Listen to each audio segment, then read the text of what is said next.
Coming to you from my home. Bammy, say hi. Here's the slam.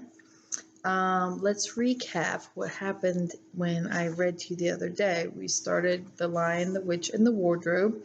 The first chapter was called Lucy Looks Into a Wardrobe. Our characters are Peter, Susan, Edmund, and Lucy. They've just moved in to a professor's house out in the country. They've left London because there's a war going on and it's not safe. A lot of families had to do that, send their kids away from the city. So, what were the other questions? Lucy when she goes into the wardrobe, she walks through, finds another world, and she sees a lamppost, and that's what she's walking towards.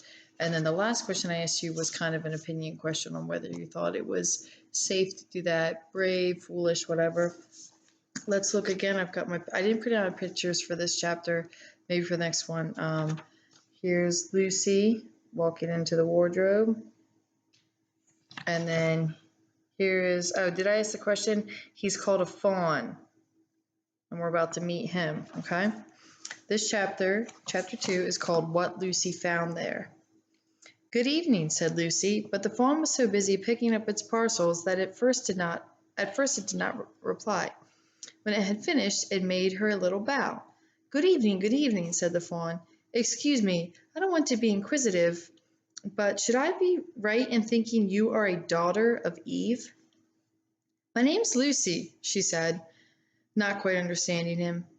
But you are, forgive me, you are what they call a girl, said the fawn. Of course I'm a girl, said Lucy. You are in fact human?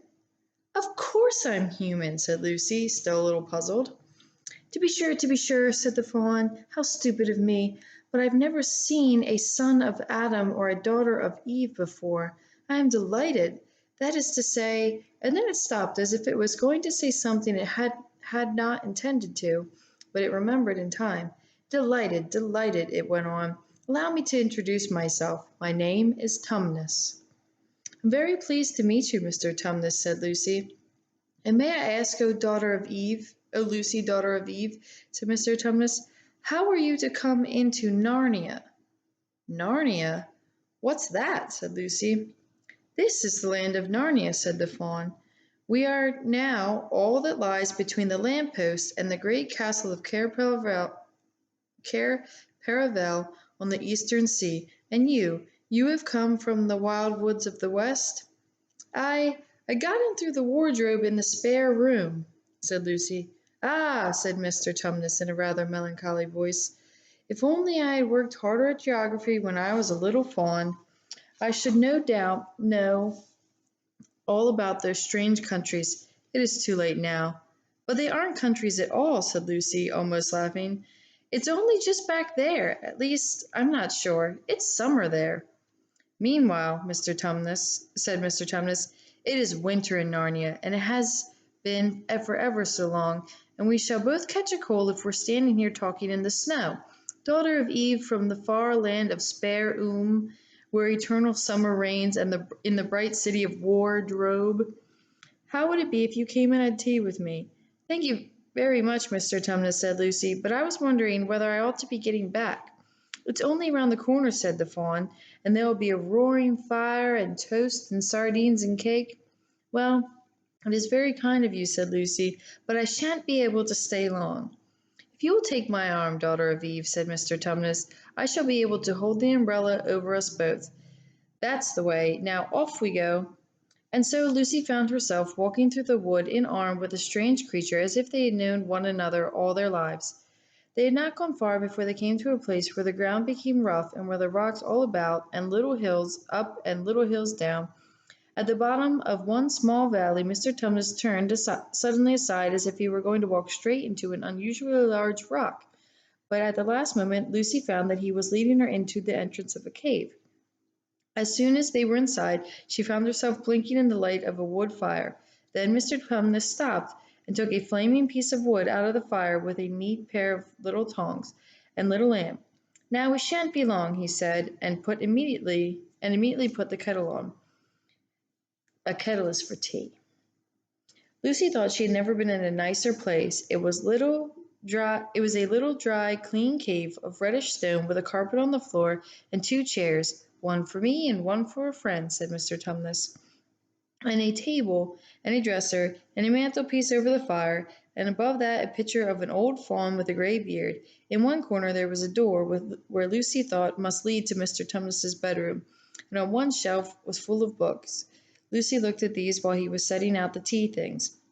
They had titles like The Life and Letters of Silenus, or Nymphs and Their Ways, or Men, Monks, and Gamekeepers, a study of popular legend, or Is Man a Myth? Now, daughter of Eve, said the faun, and it really was a wonderful tea. There was a nice brown egg, lightly boiled for each of them, and then sardines on toast, then buttered toast, then toast with honey, and then a sugar topped cake.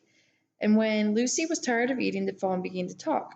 He had wonderful tales to tell of life in the forest. He told of the midnight dances, and how the nymphs who lived in the wells and the dryads who lived in the trees came out to dance with the fauns, about long hunting parties after the milk white stag is a deer, um, who would give you wishes if you called him, about feasting and treasure seeking with wild red dwarfs in the deep mines and caverns far beneath the forest floor, and then about summer when the woods were green and old Silenus and his fat donkey would come to visit them, and sometimes Bacchus himself. And then the streams would run with wine instead of water, and the whole forest would give itself up to jollification for the weeks on end. Now, now that it isn't, now that isn't always winter. Now, he added gloomily. Now that it isn't always. Then, to cheer himself up, he took out from his case on a dresser a strange little flute that looked like if it were made of straw, and began to play. The tune he played made Lucy want to cry and laugh and dance and go to sleep all at the same time. It must have been hours later when she shook herself and said, "Oh, Mr. Tumnus, I'm so sorry to stop you. I do love the tune, but really I must go home. I only meant to stay for a few minutes." "It's no good now, you know," said the faun, laying down the flute and shaking his head very sorrowfully. "Mm, no good," said Lucy, jumping up and feeling rather frightened. "What do you mean? I've got to go home at once. The others will be wondering what has happened to me." But a moment later she asked, "Mr. Tumnus, whatever is the matter?" For the fawn's brown eyes filled with tears, and then tears began trickling down its cheeks, and soon they were running off the end of its nose, and at last it covered its face with its hands and began to howl. "Mr. Tumnus, Mr. Tumnus," said Lucy in great distress. Don't! What's the matter? Aren't you well? Dear Mr. Tumnus, do tell me what's wrong." But the fawn continued sobbing as if his heart would break, and even when Lucy went over and put her arms around him and lent him her handkerchief, he did not stop. He merely took the handkerchief and kept on using it, wringing it out with both hands whenever it got too wet to use any more. And so that presently Lucy was standing in a damp patch. "Mr. Tumnus," bawled Lucy in his ear, shaking him, "do stop! Stop it at once! You ought to be ashamed of yourself, you great big fawn like you! What on earth are you crying about?"